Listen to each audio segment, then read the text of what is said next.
Hello, everyone. How are you? Hey, Pastor Norman. Well, hey there, Mom. How you doing? I'm good. We're back again. We're I'm trying. back again. Back I'm again. trying to scoot up. Wait. I got this ergonomic chair, and it doesn't slide easy. So anyway, yeah, we're back again. Back again. Live and in Yeah, color. live and in color. Dad will be here in just a little bit. He had to take him a nap, and I didn't even wake him up. I heard him getting up, so I said he'll be here in a minute. Yeah, how you been, Pastor Norman? Busy. Busy, busy? Yeah, busy, busy, busy, busy, busy. And of course, we heading out in the morning. Oh, you're traveling again. The Virginia. Yes, ma'am. That's right. You said you had to go to Virginia. Yes, ma'am. Oh, yes. I tell you, I can't stand you.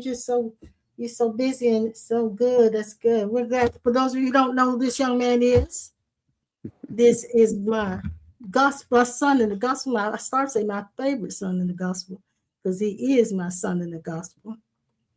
And we've known him since he was a little bitty spring chicken.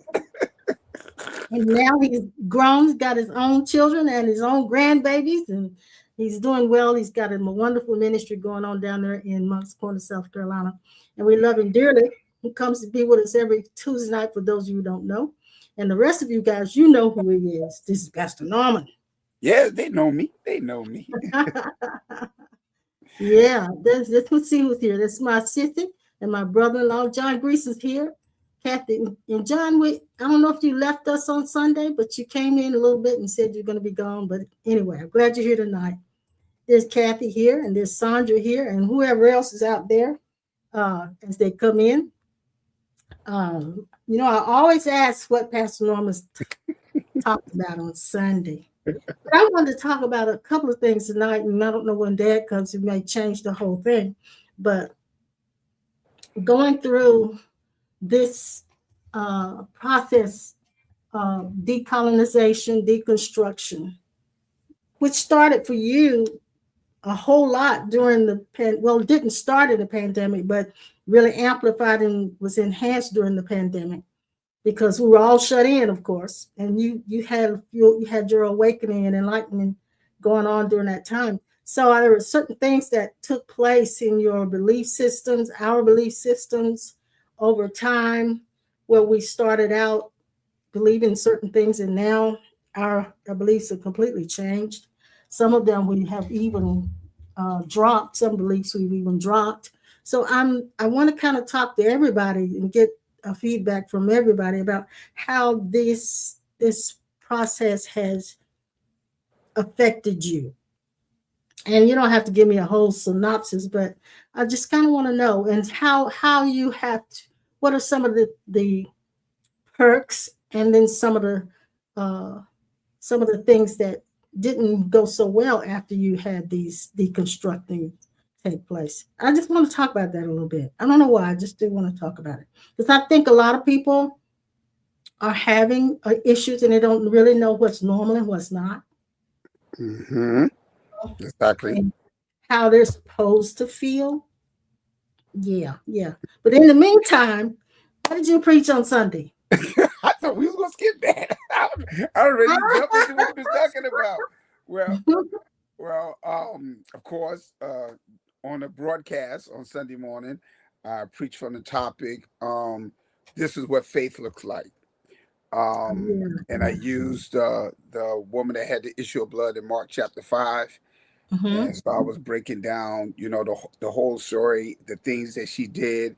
Again, trusting, having confidence in something or someone without Mm-hmm. any prior um, experience with them and stuff. And so I was breaking it down, showing people pretty much what your faith, making it your own, what your faith should look like. Because oftentimes, when we say we have faith, we are talking from a place of what I call static faith versus Mm-hmm. dynamic faith. And so a lot of people, especially in the church, if you ask someone, do you believe? Yes, I believe. Do you believe this is going to happen? Do you believe that? Do you believe in this? And they'll say it, but they're from a place where it's coming from a mental and sin is just resting in their mind, and there is no physical evidence of showing that they have faith. And so James talked about that. He said, "What does it profit a man if he say I have faith, but he has no works?" He said, "Show me your faith without your works, and I show you my faith through my works." And so I pretty much was breaking that down. And then on that afternoon, I shared from the topic faith for someone else. Having faith for someone else. And so I used a centurion soldier out of Matthew chapter 8 when he came to Jesus on behalf of his servant that was sick. And of course, we know the whole story. Jesus said, "Take me." He said, "No, you don't have to come. I know how this pretty much is layman's term. I know how this works. I'm a man under the authority. So I know if I say go, the soldiers go. If I say come, they come. So in the same fashion, I know that you can speak the word and my servant would be made whole." And so I talked about us having faith for someone else. I utilize even Luke chapter 22, verse 32, when Jesus told Peter, he said, "Simon, Simon, Satan seeks to sift you as wheat, but I pray that your faith fail you not. And then when you are converted, go back and strengthen your brothers." And so I was talking about how even with Simon, he had a point where he was kind of weak in his faith. And then, of course, Jesus told him, when you come back to that place of faith, then go help your brothers strengthen their faith. And then I also used James, when the Bible tells us, if there's any sick amongst you, call forth for the elders of the church, and they will pray the prayer of faith. And so I was talking about how, oftentimes when we think about faith, it's always about us, but we never have faith for someone else. And so I was talking about how we are to come together and how we are supposed to be there to support one another. Because oftentimes people are going through things and they don't even have it. They have no trust, no confidence in anything, nobody. And so oftentimes it takes someone else to be that person to help them resurrect again. Yeah. Now, no, last week you said you were still on that series and you tied it into oneness. Did you not? And Yes. I want to ask this question because this is important. You still have a in-person congregation that you see every Sunday, and because of that, and because you started out pretty much like we did, I'll say within the conference. Hey, Dad. Good morning. What's up?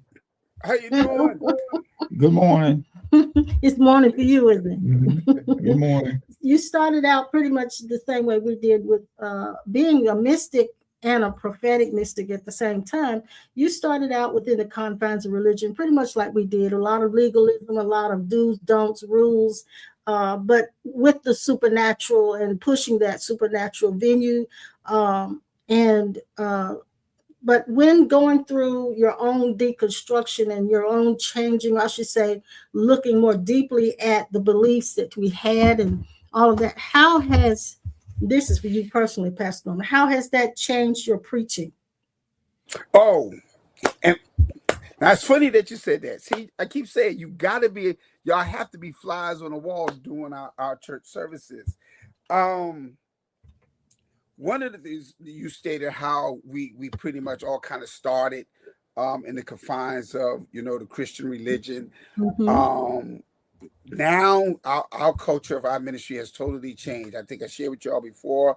We have no music whatsoever, and of course y'all been to our church before, where we had all the bells and whistles.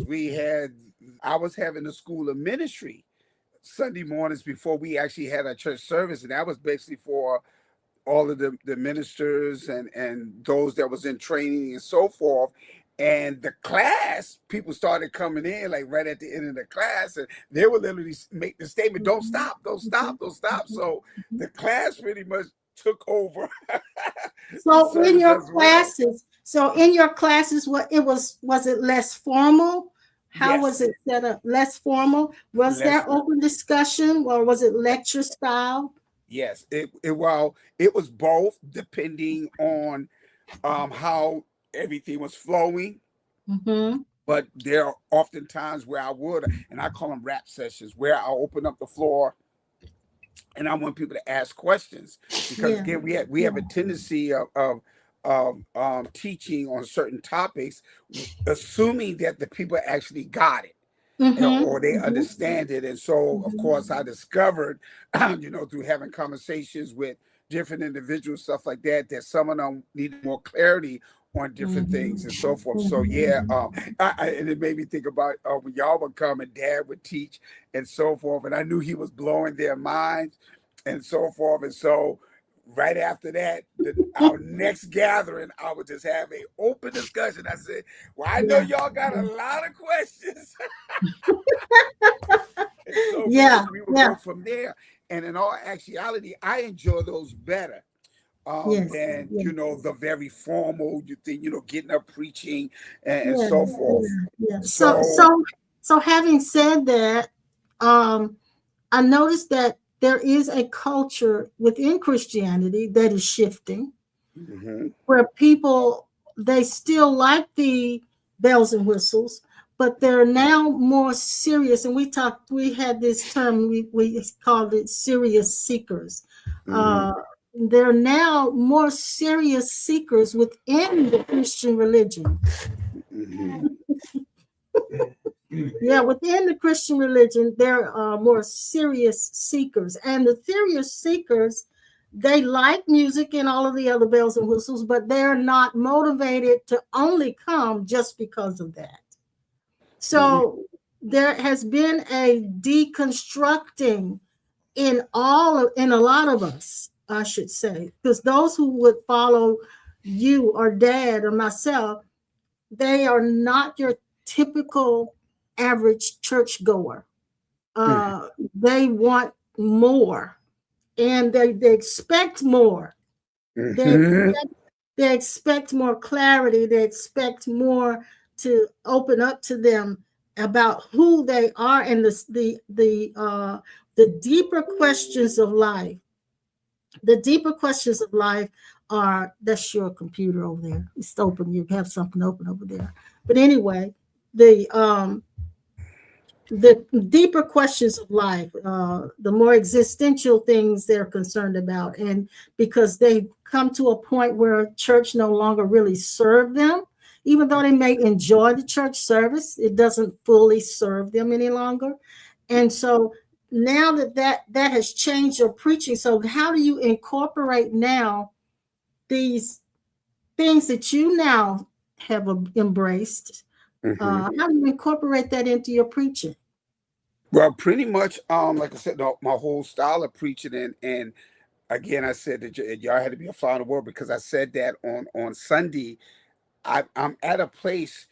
It's like the mystical side is really coming forth more. I Mm-hmm, have more mm-hmm. freedom to Yeah, allow that to take the, be in the forefront, rather than trying to perform. I say it like that there way, you go. because There you go. that's where we was conditioned with the Mm-hmm, music and everything mm-hmm. else. It became Yeah. more performance And you rather felt like you than had to. Yeah. You felt like you had exactly. to. And so I found Mm-hmm. myself Sunday. I mean, it was like I was out there, and I said, guys, because stuff was coming out that was just like, what? And we never heard this. People was like really engaged. Oh my God, this and that and that. And Mm-hmm. the thing that I noticed, like you were saying, without the music and all of the other things that we had prior to preaching or teaching the word of the Lord, I actually have more time Yeah. to give Yeah. clarity Yeah. on what's being taught. So it's not we're gonna we have 30 minutes of praise and worship, then we got this, that. No, we have a it may be 15 minutes of devotion where we have someone do Mm-hmm. scripture, someone do Mm-hmm. prayer. We may have a congregational song, and after that, I'm right into teaching and preaching the word of the Lord. Yeah. And Yeah. so I see where the people, and it has been comments that they are enjoying the word. And so it goes back to the word, to the phrase that you pinned, serious seekers. And so the people that are coming, they're not coming for you to wow them. They're coming truly to learn. They want Yeah. understanding. They want Yeah. clarity Yeah. and insight. So Yeah. I've been able to, and of course, in the, and I'll say the black church, we have this concept that there's a difference between preaching and And teaching. teaching. And in all actuality, it's not that much. It's not, We right. just talking. We use the word preaching as a style, you know, the hooping and the hollering. Oh, you preaching now? But no. The word preaching simply means to proclaim. So it's not about how loud I could be, if I could hoop, the different inflection in my no. So I'm just me. So Me. now what we've discovered is that for some people, for a lot of people, the preliminaries are no longer a priority. And I remember Dad years ago, when we were in the building, for the whole time he was pastoring, he never really liked the preliminaries, and he would always sometimes just come and interrupt our when we was having fun with the praise and the worship and all that. Sometimes he'd come in and interrupt it all because he wanted to just go straight to it. And so, like you said, it is gives you more freedom. Now, I'll change the question just a little bit. Your preaching has changed because now you tie in more of the mystical information, mystical, esoteric truth, I should say. When you go into the Bible, you strip it down to the more esoteric meanings, not just the surface stuff. So now, how has it changed with that? How has it changed your pastoring style? Like when you pastor people, has that changed at all? Well, there I have to say there is because it's funny, people was talking about that lately. We want the old bishop back. No, y'all don't. I've become, as far as pastoring, I've become, I would have to say this, less legalistic. Okay. I've become more compassionate. I don't try to put people in a box of like you got to dot every I and cross every T. Literally, I've become less religious, have a religious behavior versus more relational. Yes, I would call that being on point. Yes. Can you understand what I'm saying? Being on point. On point. The further you go into this, that's why older people don't do a lot of yep. They just go to the point. The further you are to the point, direct, the less demagoguing, performing. But I don't like to use the word the less performing because that's not direct enough. You have to. That's why a lot of times I come on, I don't say anything. The more direct you are, meaning that you have entered into a rest, like Paul says in Galatians 2:20. He said this, and I opened my page up to what you guys talking about. The life that is being lived, the life that I am.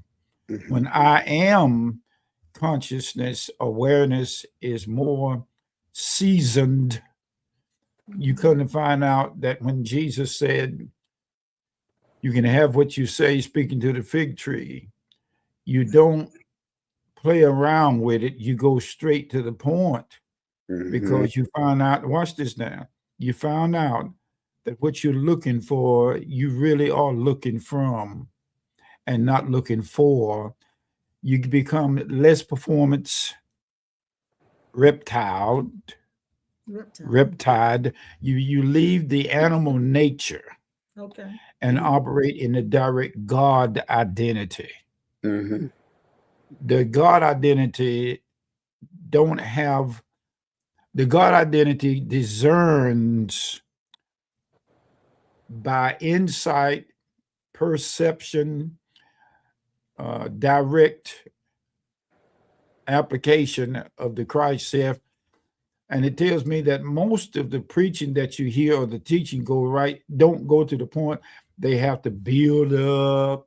That's why it said, if you pray and building up your most holy faith, your holy faith is who you are, not a principle or a technique. So you lead the principles and technique from the elementals to the seniors, the senior truth, and not the child truth.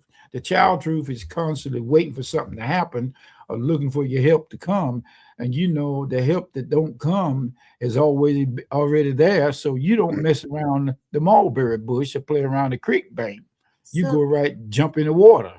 So now, don't care what kind of clothes you got on. So now it sounds to me like what we're discovering and what you're talking about as well is that serious seekers are more hungry for rest than anything else. Your serious seeking is mean that you have found what you don't look for anymore, and you don't wait to expect something. You are that. And that's what that is the rest. Yeah. That is the rest. But this is what people are coming. The question being, how is this decolonization, deconstructing affected you? We're discovering that many of the people who are now frequenting your sessions or whatever, they are now more hungry for rest, and they're tired of we're also discovering, because of the culture of everything has changed since the pandemic. A lot of people want more freedom on Sunday. They want more freedom to move around and not stay in church all day. And so that requires too that you get straight to the point, like Dad said. You don't have to bring Christ in. And so a lot of things have changed in that regard, but it sounds to me like there are more people hungry for rest, because within the Christian religion, within the confines of that, we have taught people there is so much you got to do to get God's attention. There's so much you have to do to get a miracle from God. There's so much you have to do to make sure that you have the profit, or I should say the money to do what you need to do, the abundance. It's like it's so many hoops to jump through and so many things you have to line up with in order for it to happen. And then after all of that, you have to deal with what you're dealing with in your personal life, as far as trying to all the challenges that you meet. And so people are tired of being put in that box where they have to always jump through some hoops in order to get what they need done and be what they need to be. And so I think that is part of the deconstructing. We're seeing more people now who are on the border of church rather than necessarily leaving church. They're on the border of church. And so there's a need now for ministries that can walk that edge, because they don't want necessarily to leave their allegiance to Jesus Christ. They still have that, but they don't want all the hoorah that goes with it. Exactly. You stop trying to change people and changing yourself, because you do what Paul said. Am I not an apostle? Not a possum? That's what somebody called me. Apostle monster. Am I not a apostle or a possum? You say that. Am I not free? Am I not free? Have I not seen Jesus Christ, the Lord? Or not ye my? I don't like to use the word work. Are ye not him? Are you not one? Now, when I say him, it's not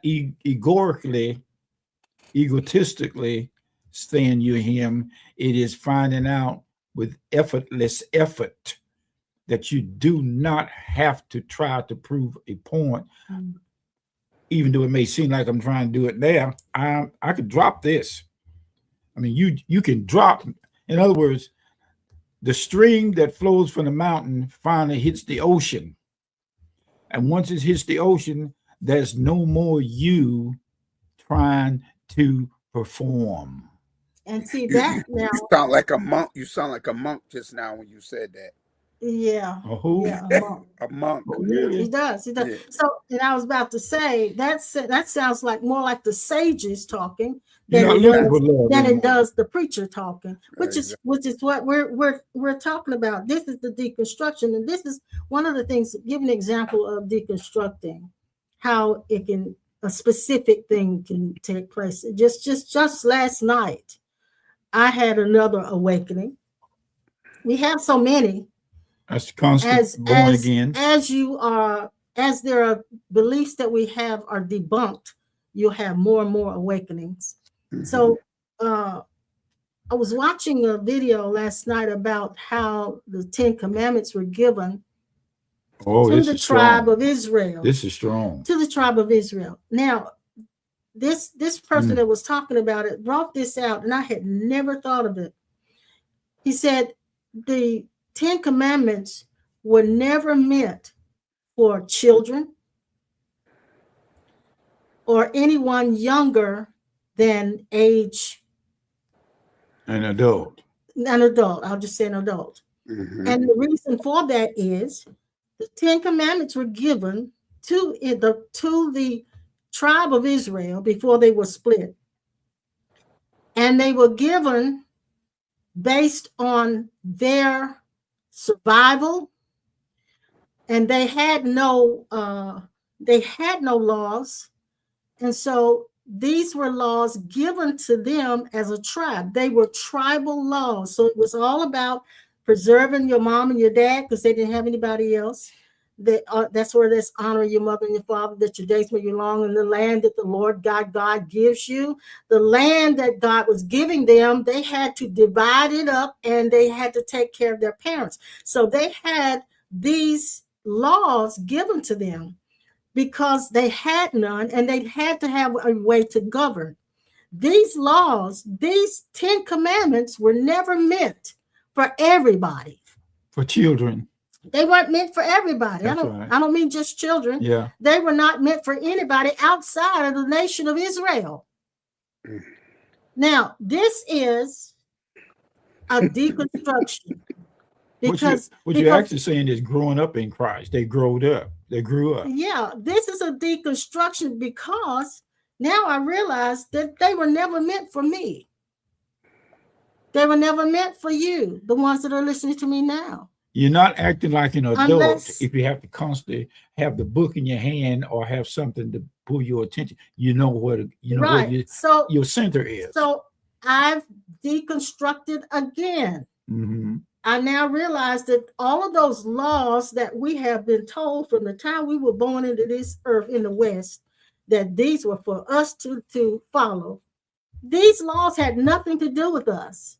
So now this is where we are in our time, and now what was given to us is in Romans 8. This is the first thing it says. There is therefore now no condemnation to them which are in Christ Jesus, who walk not after the flesh, but after the Spirit. Now you're growing up. For the law of the Spirit of life in Christ Jesus has made me free from the law of sin and death. Yes. I'm not under the 10 Commandments. You don't have to blow dust. None of us. You don't have to blow dust anymore. So here we are. Most churches still believe that this is for us. Those 10 Commandments are for us.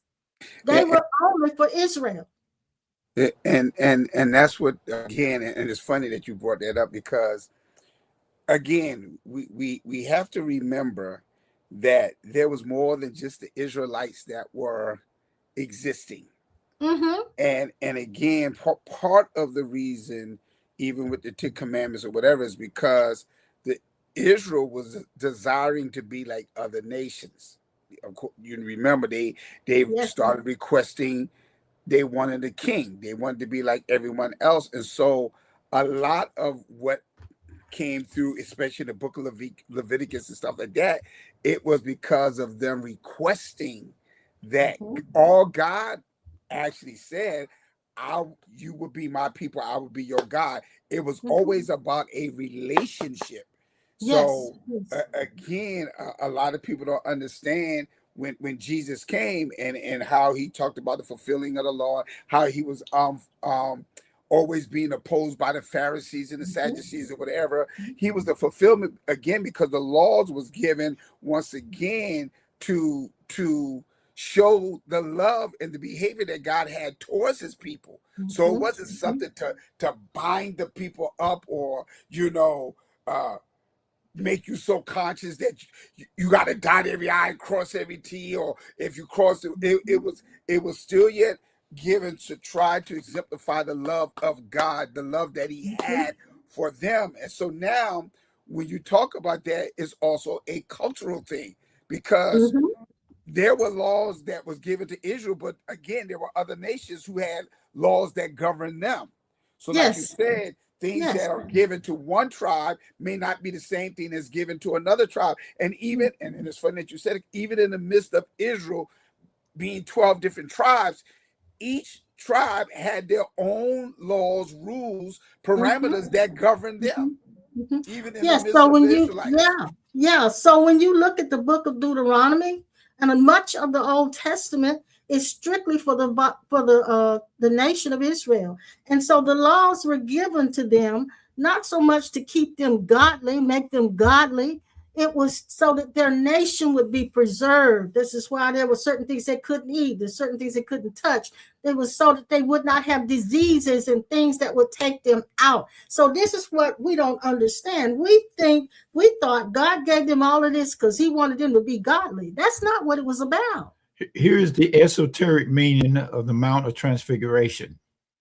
Moses and Elijah came from inside of Christ Jesus, Yeah.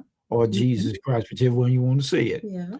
That means that Moses and Elijah now operate in love and the Christ forgiveness, not judgments. The royal law. What? The royal law. The royal law of love. Yeah, Love the because Lord your God they with all came your heart, out mind, of, and soul. but they went back into grace and mercy. That's why the priest told our president when Carter was eulogized, have mercy on the people.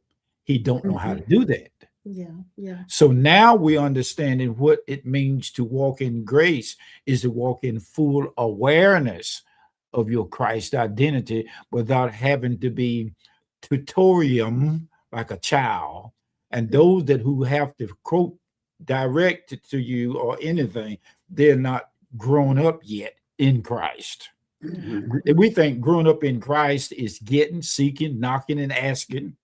When you enter into rest, you find out that he's the sum total of all things and fulfill all things. So you're not looking for satisfaction, registration, information, downloading, pulling up, trying to get around, trying to get by, trying to.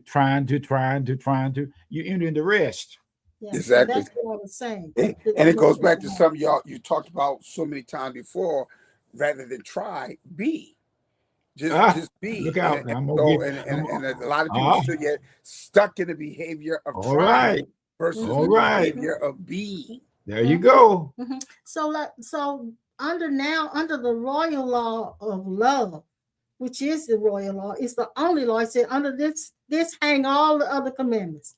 In other words, hang everything else under this, just the in law of love. So that means if I walk in love and I am the love of God, I am free from every other punishment no more effort that any law would bring upon me. The law is struggle and effort. Now it's funny that you said that, because again, God is love, and we are the best way we can say we are his reflection, his offspring, however you want to put it. Yes. If we identify with who we really are, love, all right, there will be no need for laws. Thank you. See, when I'm walking in what you call the royal law, the royal love, Mm-hmm. the thought of stealing would never enter my mind. The thought of hurting someone else would never enter my mind. It's because I'm walking in love. And no one would have to tell me that's wrong. Let's put it like this. Here it is. You are no longer intimidated by people's opinion, the way they look at you. You're no longer standing in front of people trying to look like you're strong in faith. You're no longer trying to get them to look at an image of Christ, because you are now entered into rest.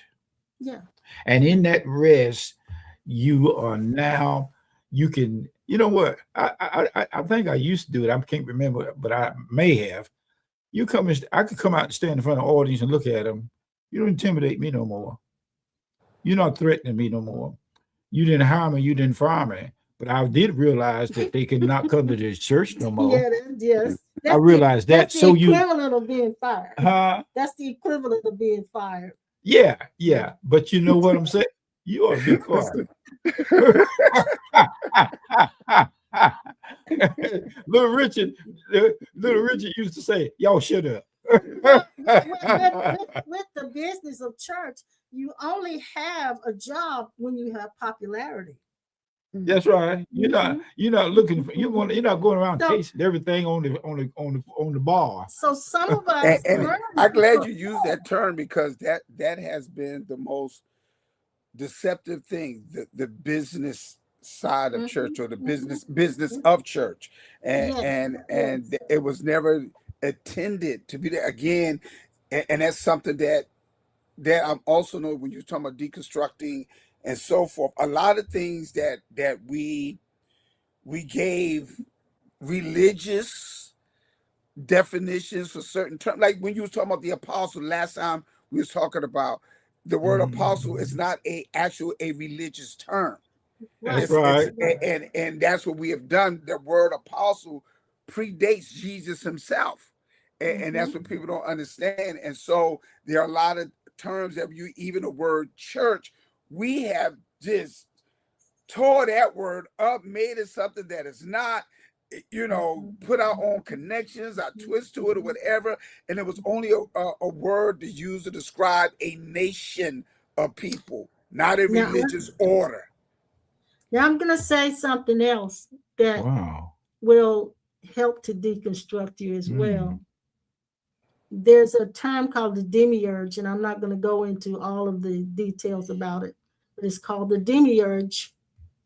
And the demiurge is the concept of a false god that has set itself up as the real God and has tricked people to worship and follow or obey it. I'm going to take it like this. I think it's in Isaiah where it talks about, I will exalt myself above the heavens. I will be like the Most High. This, to me, is the Luciferic principle. They've called it in the Essenes and the Gnostics, they've called it the demiurge. There's a god. It is not really a god, but it is imposing itself as a god. Imitating. When it realized that people did not know the difference, it exalted itself and has taken on the persona of God, in the sense that a lot of people are worshiping and obeying or following that God because they're under fear, the fear of punishment, under the fear of curses and judgments. And they think that the real God is putting that on them. And they don't realize they're serving this false God. So now I'm going to get in trouble when I say this. Well, I'm already in trouble, so go ahead. Yeah, well, you already tried, and I know I'm going to be in trouble, but, and again, people got to understand, we are scholars of the Bible, the word, however they want to say it, but I've seen the manifestation of that in Scripture. I see. Have I not seen the Lord? And I never said anything to anyone, but again, God is love. There you go. And then I see the personification of a God that is, the focus is wrath and anger and fire and breath, and I can't buy into that. It's something even within me, something happens because I don't perceive him as that. It's revelation. Perceive him wanting to send somebody and that's what got Carlton Pearson in trouble, because he had that question. And I don't understand why the religious world is getting upset, because could it be possible that within us, God is revealing himself to us within us? And so when someone will say to me all the time, apostle or bishop, however they address me, I don't understand you. I seen when people did you wrong and betrayed you and stuff, and you just love on them like That's just me. You know, But people trying to listen, figure me out. But so when I look at that, people that done me wrong, I ain't wishing no bad on them. I don't want nothing to happen to them. So how can I serve a God that turns around and want to do that to someone else? And when an offense, I'm gonna say this: an offense should not, baby, leave her alone. She's okay. An offense should not stop you from loving a person. Exactly. That's right. It should not separate you from your true identity. Talking about this false God that everybody has, that a lot of people who are in Christianity are following and don't realize they're following. And it speaks to them. It gives them guidance. Tell me about it. All right. Now, even in the scripture where it talks about, if you don't forgive, I'm not going to forgive you. That's not unconditional love. That's just like what we do here in the streets. You mess over me, I'm gonna mess over you. That's retaliation. And so that false God, it'll forgive, it'll tell you to forgive, but then it'll tell you if you don't do right, it's not gonna forgive you. And see, that's good. That's conditional. See, that's what I'm saying. You're presenting a God that sets conditions. So how can we talk about agape love, which is unconditional love, if we have a God that is setting conditions? And Jill said that she said she had a hard time believing that God would send someone to hell to burn forever. I have a hard time with that too, because I know he wouldn't do that. And that's why I say that there's evidence in the Bible of the false God. There's evidence there, but many of us have followed it because we've been scared. We were thinking, even praying. Some of us have prayed because we felt like God required it. God doesn't require the prayer. That prayer is for us. It's not for God. It's not to appease God. And so a lot of things we've done to appease God because we were afraid. Exactly. And see, again, that's why I wish people would really find the history behind certain things. Just like, again, y'all heard me talk about it repetitively concerning the King James Bible. But one of the things that I didn't share, a lot of people didn't understand that King James was having a serious issue with himself. All right. He wrote a book on demonology. He was going through some things where he was having inner war with himself, and in the writings, those things was included in when they compiled the Archbishop and Bishop and brought together the King James Bible.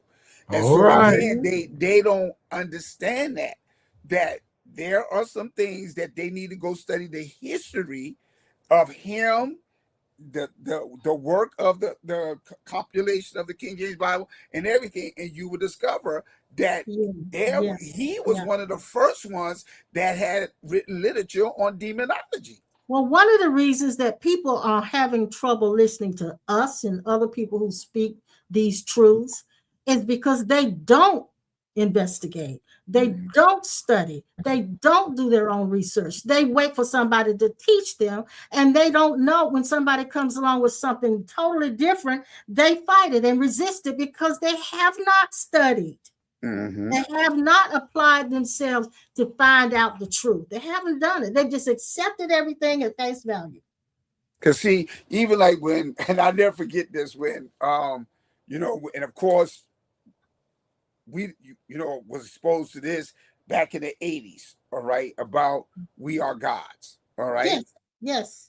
I remember when I started teaching that here, when we first started the church, whoa, Lord Jesus. And people were freaking out. People running around telling people in the community, oh, that man telling people he is God. Totally missed what I was saying. But we get that now. We get that now. People still saying that about us. But again, lack of investigating and lack of understanding of terminology. Again, God, capital G-O-D, is not his name. That is not, it is not a proper word, proper noun, whatever you want to call it. It is a word that we use to describe. It's an adjective, because there is no word There is no There word is no in word no language that can give identity to unto God. God. You Mm-mm. can't name something Mm-mm. that is beyond your comprehension. So Okay. there are millions of Christians who are afraid that they're going to be out of the will of God.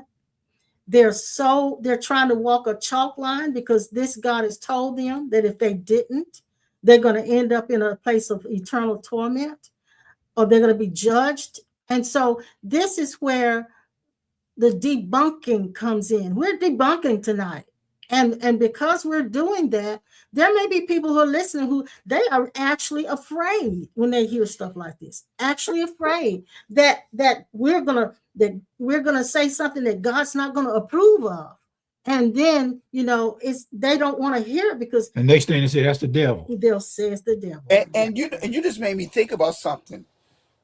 If I take everything that you teach me and tell me, y'all guys teach me and tell me, and I do if I just take whatever y'all says as that's it, there's no more. Mm-hmm. Then in all actuality, I'm not growing. I'm You're not not. developing. Yes. I Yes. become Yes. static. And so Yes.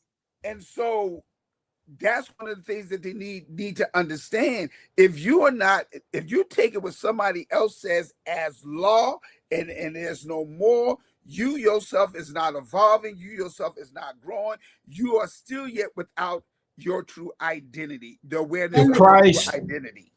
The Christ that you are has set you free from Norman Armstrong and Clifton Sawyer. Yes. The Christ that you are has set you free from, in other words, the stream that flowed into the ocean done got rid of itself. Mm-hmm. It'll sneak up on you before you know it, and the stream and the ocean will be one. We used that analogy on Sunday. You might have heard some of it, Pastor Norman. The river is headed toward the ocean. The river, yeah. And the river has all of this stuff this in it. It's got dead branches. It's got all kinds of sludge. It's got all kinds of creatures. It's got everything in it. Yeah. But when that river begins to meet the ocean, it doesn't meet it all at once. No. It touches the ocean, and immediately there is this bliss, like, oh wow, the vastness, the expansion of it. Oh wow. Mm-hmm. And yet there is, with that same feeling, there's a me that's disappearing. I'm gonna make y'all laugh right now. I watched a movie last night, and in the beginning of the movie, I can't remember who the person that gave the quote, but it hit me like a ton of bricks when I saw the quote. But in essence, it's saying we call this planet Earth when it should be called ocean. Okay. I like that. And that was and the gist of it, when I thought about the quote, because I had to rewind it, and I'm like, dude, what? I never thought about that. And we learned that this planet is more water than it is actually anything soil, else. Dirt, or earth. Yes. So now this is go ahead. So this is the thing. When the river is entering the ocean, and this is the thing, the river has never really been apart from the ocean. No. And the ocean has never been separate from the river. Both, as water, the elemental nature, were the source of the river and the ocean. So when the river begins to go into the ocean, it begins to experience the expansion of all that is, and at the same time begins to lose what it believed itself to be. So we're experiencing both things at the same time. Now, at some point, everything that the river is going to disappear. That's right. Exactly. You won't even be able to say there was a river left. But both are the same element, water. Both are the same element. Why? And it's amazing because mankind as a whole, not being a Christian or whatever, but we've heard this phrase so many times. I always felt like there's something bigger than me. Yes, yes, yes. And when we say that, we're believing that the me that we are, and Jesus even said it, my Father is greater than I. It was at that moment he was feeling very human.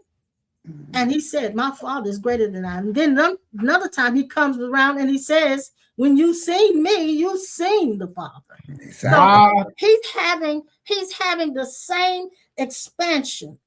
He's seeing who he is, and at the same time, that he's seeing that is looking is disappearing. I don't care how many times you see my picture in the post office. That ain't me. Well, now everybody in jail said they were innocent. I don't know where it came from. You are nut, Dad. You are nut. You are nut. Oh my God. I wanted to mention what Jill says here. She said it takes energy and is usually very uncomfortable to challenge teachings that are passed down through generations. Yeah. I am not that picture in the post office. When I found out that Santa Claus and all them letters that I jigged up as a little boy and put them out there in the mailbox, the mailman picked them up. I had a chance. I grew up one day and I had to take a shortcut uptown, and I went through the post office and I saw a drum, a barrel with a bunch of envelopes in it, and my letter to Santa Claus was right in the garbage. Well, I told you that the first time somebody said to me that Santa Claus was real, I said he was going to hell. So when things are being debunked and you being deconstructed, you pick up some dust. It's like, man, that's what I believe. That's what I lived by. Don't tell me that. My picture I enjoyed experiencing that. I enjoyed experiencing Santa Claus. I don't have to look at Jesus on the wall anymore. I wanted to say this because you said something I have a question. Well, before you answer your question, let me say this, that you mentioned about growing, how we're not growing. Anything that is not growing is dying. Exactly. Exactly. Exactly. So now we know, according to the definition of the word death or dying, does not necessarily mean cease to exist. Right. But when you're dying, you're being separated from your authentic identity. You're not becoming aware of it. And I talked about that 2 Sundays ago because I was explaining to them, and that shocked them. I said I was telling them there's no such thing as God coming or going. Why are you asking God to come to you or whatever? I said in all actuality, there is no distance at all. You can't measure the distance between you and God because there is no distance at all. And so I did the demonstration I had, of course, Gwen, I had her come and we were like face to face.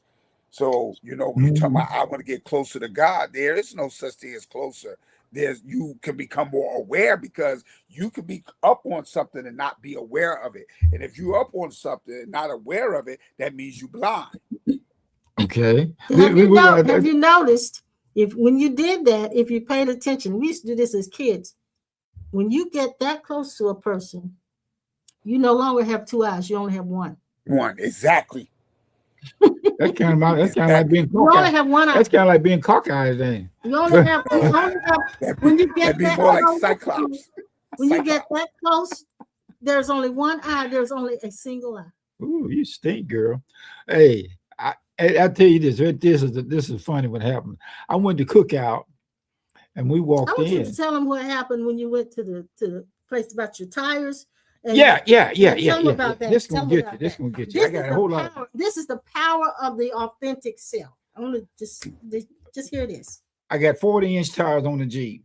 They're huge. Take 2 people to pick them up. But I went in there and I had my guy to check my sensors in my tires.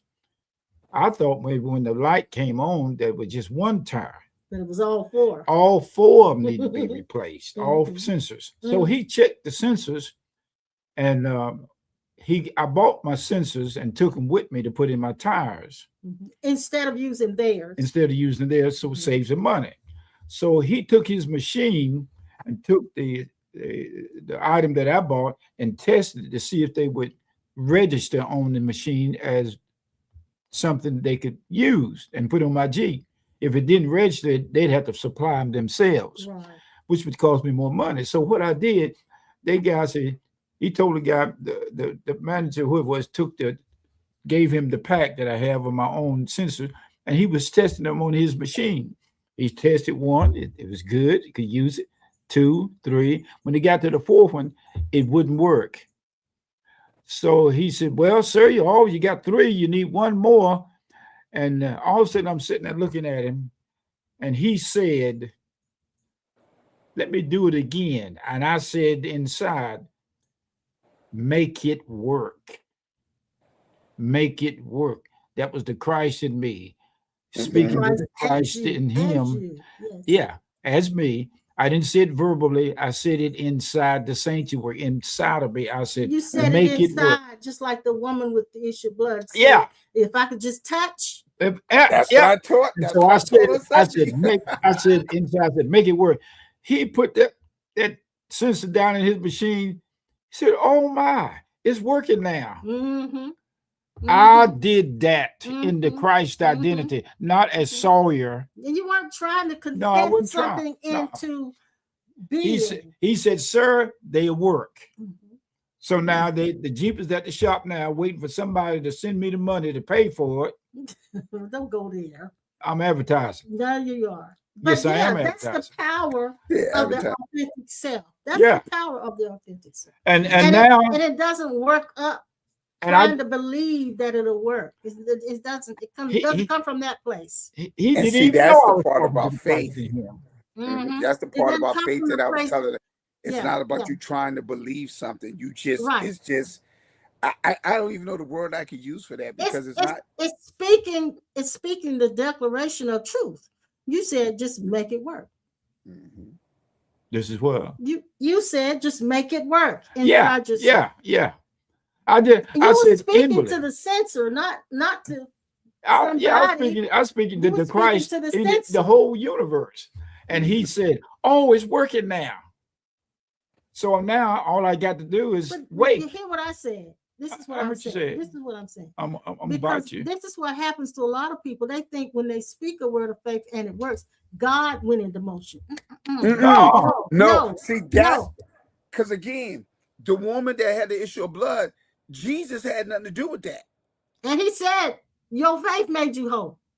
And see, when I looked up that word virtue on Sunday, I was sharing that it is the exact same word that is mentioned in Acts for power.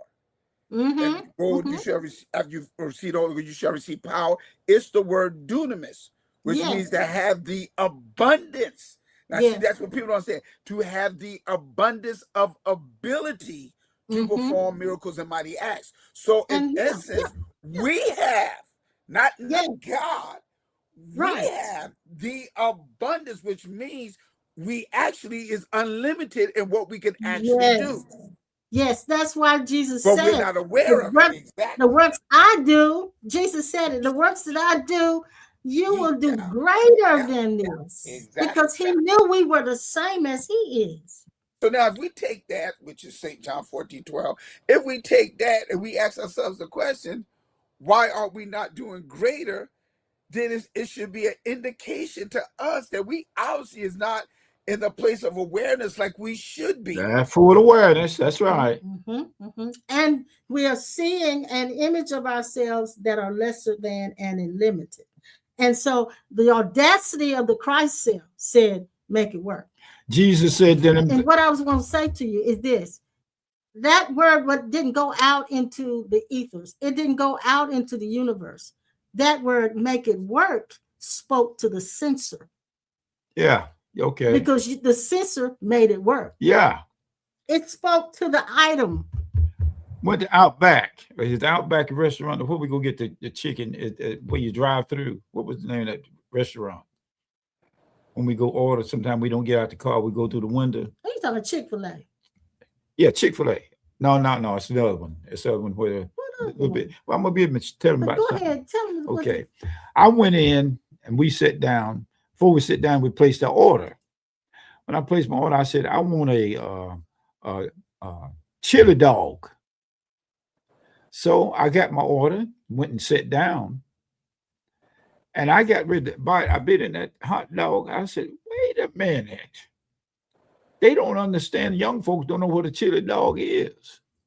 I bit down that thing and wasn't no weenie in it. So I said, baby, I said, where's my weenie? I said, I don't have my weenie. A chili dog. All I had was chili and bread. That's what they call Oh, it. wow. That's what they call a chili dog. They call it, but chili dog, from my There was no definition, dog, but it's just chili. I want the dog. Yeah. I So want the meat. Your point is. So I went up there and I said to them, I said, y'all, I wanted a chili dog. Where's the weenie? They broke out laughing. I said, I want my weenie. You don't have a chili dog without the weenie being in the bread with the chili and the mustard and the slaw. So they broke out laughing. And they finally came around and understood the translation. It was translated to them in their mind, that I was supposed to get nothing but bread Well, and that's chili. what they had on the menu. That's what a lot of children A get. lot of children do chili that, dog. but They don't have a wiener. I was from the old school. Yeah. A chili dog is. My school too. What he said, his school. His school too. My school Yeah, too. yeah. was Now your see point? what I'm talking about. He had the definition. Now the definition. in a bun and Yeah. call that a chili dog. Where's the dog? Right. I got My dog wasn't barking. That's the way they do. My dog wasn't barking. You take a dog out in the woods, he don't hunt, you shoot him. I ain't got no dog. So now tell us why you said I'm that. saying that because when you grow up, you understand the full definition of Christ in you.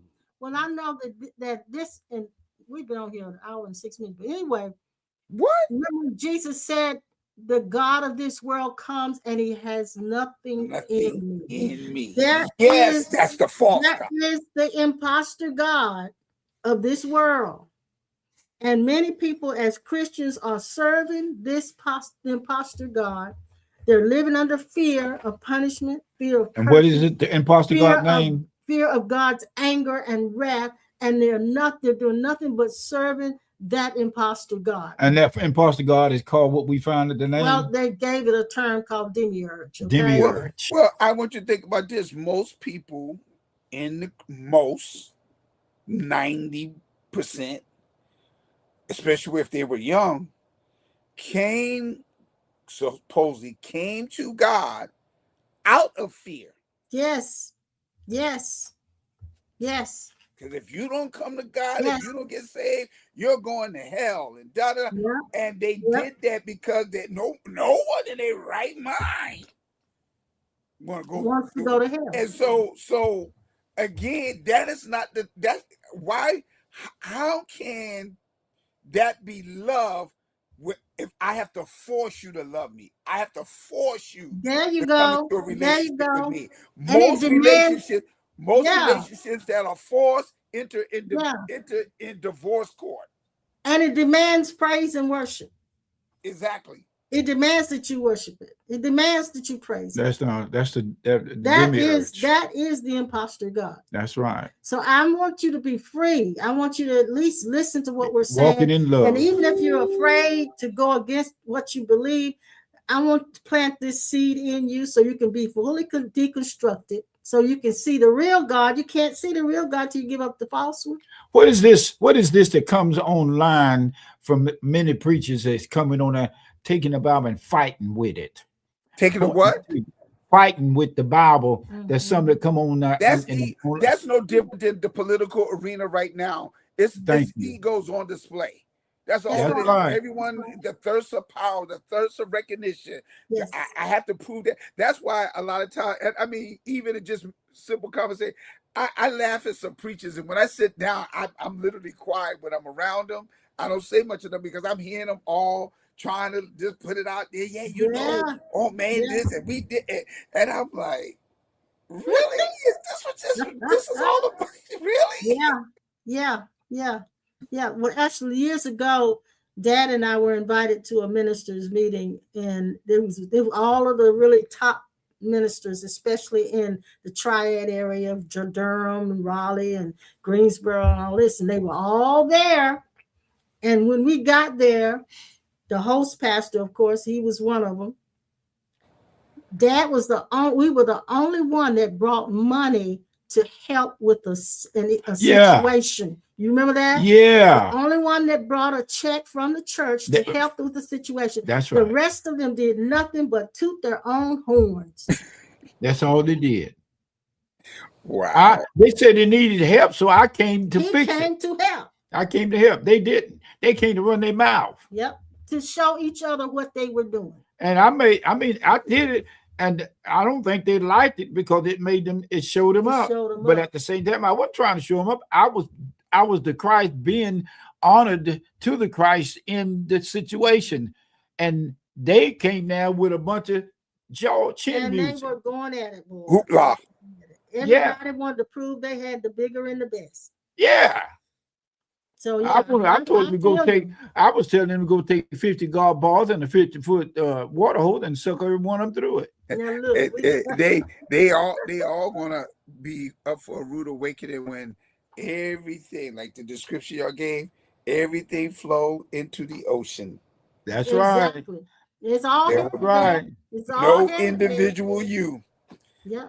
But you know what? I'll tell you this: when that waking up event is revealed by revelation, Paul said, a lot of stuff that's going on in the church gonna shut down. Oh yeah, it's because already when started. You wake up to your true identity. That's already happening. Mm-hmm. You do not have to open up anything. Yes. It is revealed. That means the sweat and labor is finished.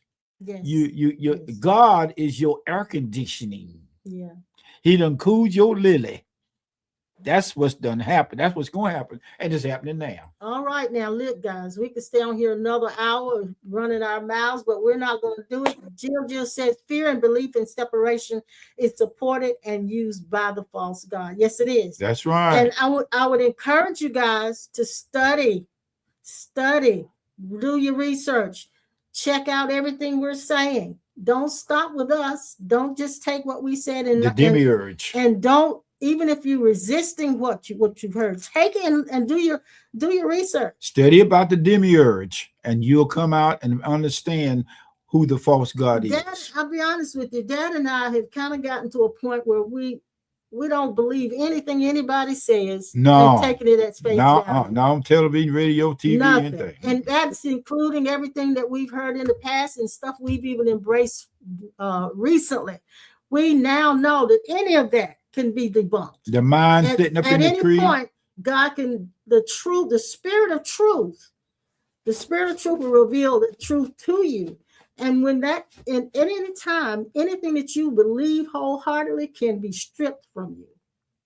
I mean, you just made me think about if they really study the history, they will understand that, like what we're doing now, that's what a lot of religious orders did. They sat around and they discussed different things and debunked different things, and so that's was the preaching all about. That's and it. So forth. And so, like Aristotle and Pluto, see, a lot of people don't understand all these individuals around doing the same exact time and so forth. And so we talk about philosophers and all that came together as one. Jill says this. She said, the more I practice and remind myself that Christ is in everyone, the more the ego dissolves. It's going to continue to dissolve. That's right. That separation is removed. It's going to continue. Let me put Pastor Norman's thing up there too. You guys need to bless him as well. When you send something to him too. Let me put that up there right quick. Yeah. And so we want him blessed just as much as we want to be blessed as well. We want to be blessed too now. We want to be blessed too. But yeah, bless the sock off. Bless their socks bless off. our socks off. That's right. Bless our socks off. So we're going to see you guys on Sunday. Lord willing, nothing happens. We'll be right back. If we're Hope still the creek if don't we're rise. still in the body, we will be right back. If the creek don't rise, I think the only thing that'll stop us if we're not in our bodies. we're not in a who. In our bodies. But we're gonna always be Or in if this something stuff. happens to this If we ain't in this electronic one, we in stuff. another one somewhere else.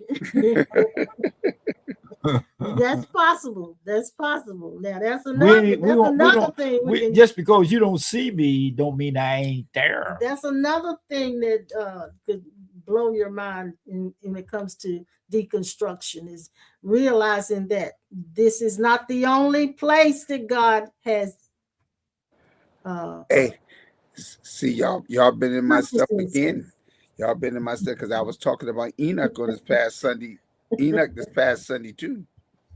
Yeah, because this is not the only planet God has with living beings on it. It's not the only, but they're in different parallel universes, different astral planes, different dimensions, but they are here. And every now and then you get to see one of them. Mm-hmm. Anyway, yeah. Ooh, we'll be back on Sunday. That's a whole different topic. That's a whole different topic. You're right. We'll be back on Sunday at 10. Pastor Norm will be back on his live stream at 9. Looking forward to next Tuesday. If you're available, Pastor Norm, I hope you are. We always have a great conversation. Mm-hmm. It's been one of those things. Now, what's John Greason saying? That's what Hank Williams used to say a lot. If the creek don't rise. That's right. The creek don't rise. Yep. Don't forget to hit the like button. And John already told us to do that, and I don't know what I did with it. You come to find out that a train cannot have a flat tire. Don't forget to hit the like button and subscribe. If you're on YouTube for the first time, make sure you do that. I did hear from one content creator that for some reason, Black folks' contents are not getting pushed up in the algorithm for some reason. I don't know why, but that's what I've heard. You say you don't know why, but you know why. Black folks channels and things are not getting the same notifications that others are getting. So that's just something that's going on in this political arena that we've got going on. And there's a lot going on in this political arena. And I would encourage you not to focus on it too much, because it'll drive you mad if you do. So let's focus on the good things, and we'll be back on Sunday. And as we said before, we're going to see you where? On the turnaround. On the turnaround.